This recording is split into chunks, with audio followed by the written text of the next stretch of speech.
Liigi eggwanga ey'okuntiko eya Uganda Premier League era emipiira gino gigenda kuzannyibwa ku bisaawe eby'enjawulo.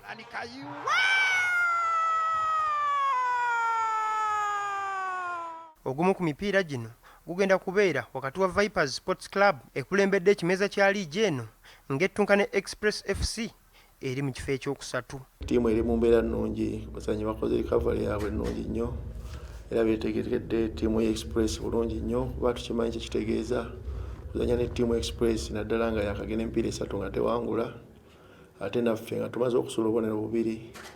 Olaba engeri liigi tebo gyeyimiriddemu olabira ddala nga eri tight nnyo. Vipers Sports Club yegenda okukyaza omupiira guno mu maka gaayo aga St Mary's Stadium ekitende ng'oluzannyo olwasooka olwazannyibwa mu maka ga Express FC aga Muteesa 2 Memorial Stadium lwaggwa maliri gole mu kwemu. Ya omupiira gw'enkya buli musambi amanyi kitegeeza buli musambi akimanyi sizoni eno twagala beera ba champion.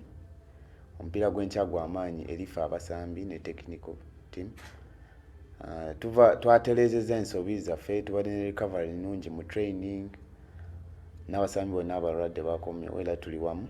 Ate omupiira omulala gugenda kubeera wakati wa Kyetume FC ng'ettunka ne Wakiso Giants era Kyetume FC yegenda okugukyaza mu maka gaayo aga Nakisunga Saza Grounds.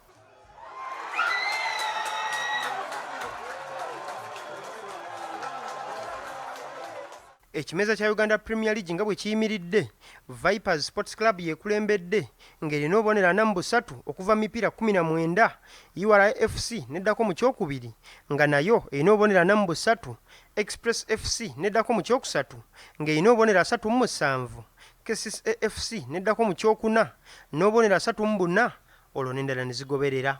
Beka Resabula, BBS Telefina, Gambuuze.